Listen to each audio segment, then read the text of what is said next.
Hi, I'm Will from Vantage ASC and I'd like to show you the reliable and cost-effective blockage monitoring and seed counting system for air seeders from MC Electronics. Saving time and money is what this system has to offer.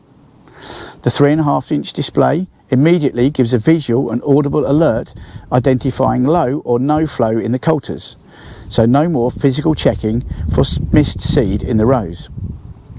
With misses eliminated, yield-compromising invasive weeds such as blackgrass are kept at bay. Additional yield-maximising precision and optimisation of the planted area can be achieved by adding seed counting sensors.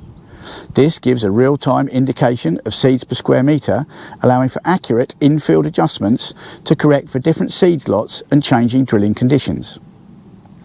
Sensors are easily mounted around the distribution head and are connected in a daisy chain arrangement to accommodate up to 100 sensors.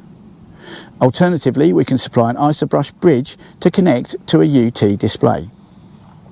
The system reduces operator stress and the time required to both calibrate and check for blocked coulters, resulting in increased efficiency and a greater daily output. If you're interested, please call our office or fill in the contact form below and we'll be in touch within 24 hours.